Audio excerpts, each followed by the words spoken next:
Classique. 7h30, 9h, la matinale de Radio Classique avec Guillaume Durand.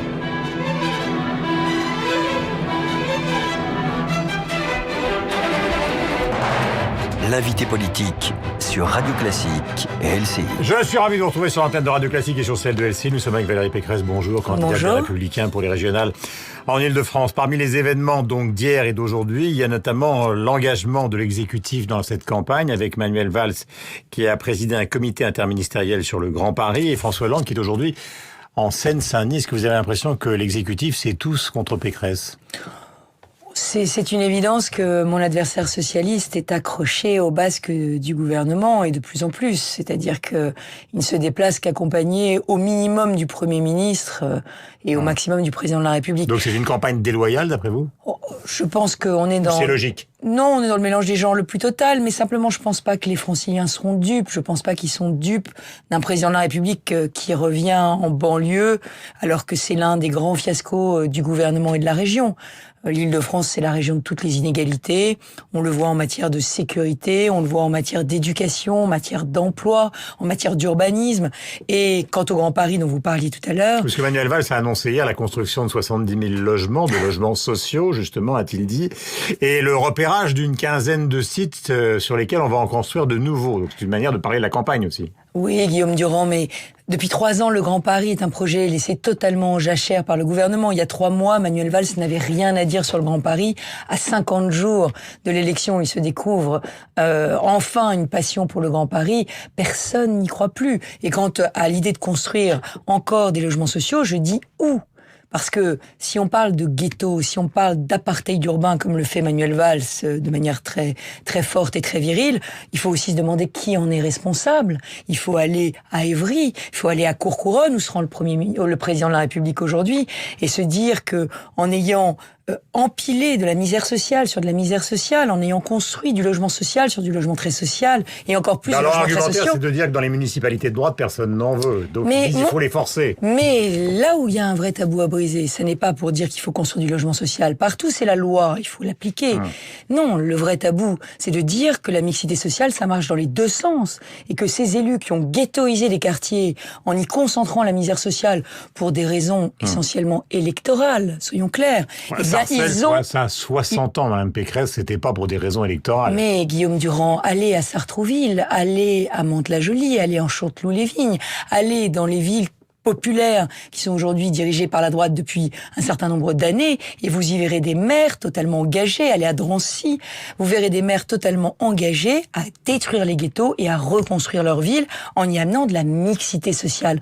En Seine-Saint-Denis, aujourd'hui, on a des quartiers où les professeurs ne veulent plus enseigner. Comment voulez-vous que des enfants qui vont dans les écoles de ces quartiers puissent s'en sortir un jour ?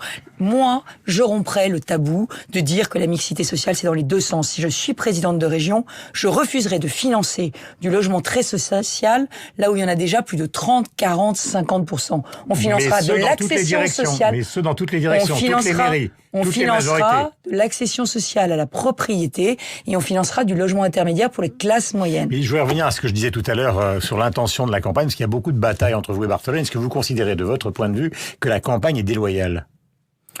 Je considère... J'ai vu par exemple que les Républicains portaient plainte contre une émission d'LCP où Claude Barthelone avait pu s'exprimer. Est-ce qu'il y a quelque chose de déloyal ? Il y a un mélange des genres permanent. Il y a un mélange des genres permanent quand effectivement... Mais ça, c'est la logique. Le président de la majorité défende son candidat. Pardon, excusez-moi, Guillaume Durand. Vous savez qu'il y a des règles établies par le CSA sur les temps de parole à la télévision. Quand on voit que la chaîne parlementaire qui échappe aux règles du CSA, puisque c'est une chaîne qui ne dépend pas de l'exécutif, fait une conférence de presse d'1 heure en direct qui commence par le président de l'Assemblée nationale vous parlera de l'Assemblée nationale et vous pourrez lui poser toutes les questions que vous voulez sur les régionales.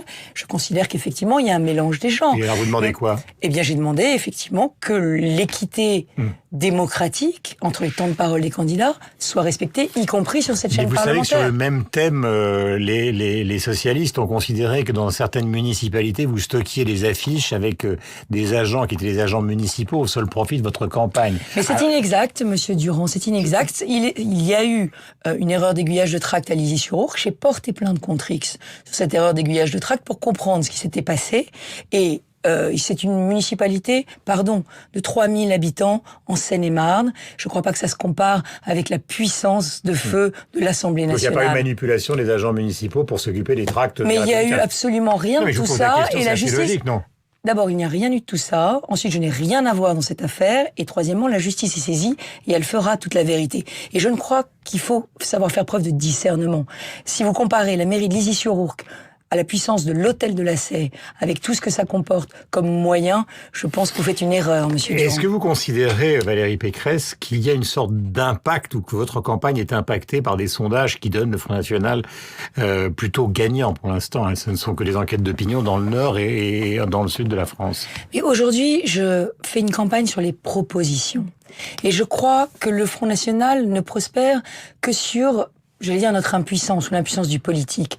Quand je dis, par exemple, que je vais résoudre le problème de l'emploi en permettant aux jeunes d'avoir le code de la route gratuitement dans les lycées parce que je vendrais des plaques d'immatriculation personnalisées, parce qu'il y a des milliers d'emplois qui ne sont pas pourvus parce que les jeunes n'ont pas le permis de conduire, ne le passent plus et ne peuvent pas les occuper, je trouve une solution concrète.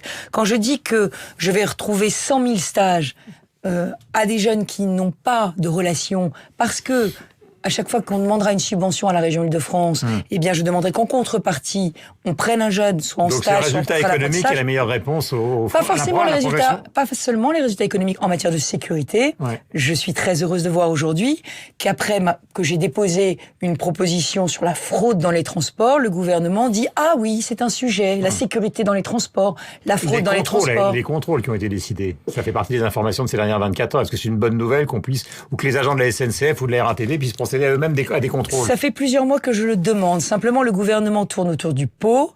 Il ne va pas jusqu'au bout. Vous savez que les amendes qui sont mises par les contrôleurs dans les transports en commun ne sont payées qu'à moins de 10%. Et la solution, ce serait de rendre obligatoire le port d'une pièce d'identité lorsqu'on prend des transports en commun. Est-ce liberticide de demander aux Français de porter leur pièce d'identité? Aujourd'hui, quand les contrôleurs... culturelle. Quand les contrôleurs demandent... Si vous prenez le métro, vous voyez les gosses, ils passent tous par-dessus les barrières, vous allez à un match de foot... Eh bien, le sujet, c'est que c'est ressenti comme une injustice flagrante par tous ceux qui payent leur transport. Il y a 200 millions au bas mot de manque à gagner pour la SNCF et la RATP en Île-de-France chaque année. Les usagers sont exaspérés, mais la seule mesure pour faire en sorte que les fraudeurs d'habitude ne donnent pas de fausses identités, c'est de rendre obligatoire le port de papier d'identité. Parce qu'aujourd'hui, les amendes ne sont pas recouvrées. Est-ce qu'il faut qu'on accueille des migrants dans la région? Alors, et où et quand? Mais ce qui est totalement délétère de la part de la région Île-de-France, c'est de mélanger dans une délibération cadre les réfugiés politiques et les migrants. Les réfugiés politiques, nous avons un devoir humanitaire de les accueillir. Les migrants économiques, nous ne pouvons pas les accueillir. Nous ne pouvons pas leur donner un travail. Nous ne pouvons pas les loger. Nous ne pouvons pas les attirer. La directive adoptée en Île-de-France à la région s'appelle réfugiés/migrants. Ça veut bien dire que nous allons accueillir les deux de la même façon, avec les mêmes droits. Eh bien, je le dis, ça n'est pas lié à la guerre. Ça n'est pas possible. L'afflux de ces derniers jours est quand même lié à la guerre. Mais je ne parle pas de ces derniers jours, Monsieur Durand. Je parle d'un mouvement. Je parle d'un mouvement profond de migrants économiques qui aujourd'hui embolise nos centres d'hébergement d'urgence. Vous savez combien il y a de déboutés du droit d'asile chaque année? 75%. Et 1% est renvoyé chez eux. 1% des déboutés du droit d'asile est renvoyé dans son pays d'origine. Donc ça veut dire quoi? Ça veut dire qu'ils restent en France. Il faut absolument qu'on soit très ferme sur les principes. Quand on est réfugié, on a le droit à l'asile. Quand on est un immigrant illégalement sur le territoire français, on doit être reconduit à la frontière. Vous avez bien vu qu'il y a une sorte d'impuissance générale. Parce que, prenons l'exemple de Calais, ça fait des années que ça dure, c'est pas simplement l'affaire de la gauche. Et alors, l'affaire de Calais, c'est, puisque vous parliez justement d'embolie, c'est quelque chose de très particulier en France. Mais est-ce qu'il n'y a pas quand même une impuissance générale à régler ce genre de problème? Monsieur Durand, on est 7 milliards aujourd'hui, on est plus de 3 milliards. Ne mélangeons pas tout. Calais, c'est un autre sujet. Je vais vous expliquer pourquoi. Prenons l'Île-de-France. Si vous comparez avec l'Allemagne, si vous comparez avec la Grande-Bretagne, en Allemagne, 66% des reconduites sont exécutées. En Grande-Bretagne, 80% des reconduites à la frontière sont exécutées. En France, 22%. Et la moitié, c'est entre Mayotte et les Comores. Donc l'impuissance, elle est française. L'impuissance est celle de ce gouvernement et elle se traduit par la montée d'un vote extrême. À Calais, le sujet est différent. À Calais, c'est l'impuissance européenne qui est en cause. Pourquoi ? Parce que les migrants qui sont à Calais ne veulent pas demander le statut de réfugié à la France parce qu'ils veulent aller le demander en Grande-Bretagne. Et là, c'est lié à quoi ? C'est lié au fait que le marché du travail français est en berne et qu'ils savent qu'ils ne pourront pas travailler chez nous. Donc le sujet est complètement différent, à Calais, en Île-de-France. Question, alors évidemment, là on vient des préoccupations qui sont parisiennes, mais qui... Mais il y a un vrai manque d'autorité dans la société française, Monsieur Durand, et ce manque d'autorité crée le vote FN. Justement, qui concerne Paris. Alors, je le disais, ça va vous paraître anecdotique par rapport aux questions qui ont été traitées, mais Madame Hidalgo parle justement de la piétonisation de la voie Georges Pompidou entre, je crois, si ma mémoire est bonne, entre les Tuileries et au fond du côté de la gare d'Austerlitz. Est-ce que ça vous paraît à terme une bonne chose ? Mais je comprends que la maire de Paris ait un projet pour Paris, c'est sa vision de Paris, ça se discute, faire de Paris une très grande ville touristique en enlevant les voitures, c'est un projet comme un autre. Moi, ce qui me choque dans la démarche de la maire de Paris, c'est son caractère profondément égoïste. Et puis son caractère aussi, profondément impulsif. On ne prend pas une mesure d'une telle ampleur, sans concerter avec les maires de banlieue, sans concerter avec toutes les communautés de communes avoisinantes. Vous voulez dire qu'elle a décidé de ça toute seule dans son bureau ? Bien entendu, tout ça, toute seule. Alors, elle a concerté avec les habitants de Paris, mais c'est pas les habitants... Pas mal. Non, excusez-moi, Monsieur Durand. Ceux qui traversent Paris, c'est ceux qui n'ont pas la possibilité de prendre des transports en commun pour aller à Paris.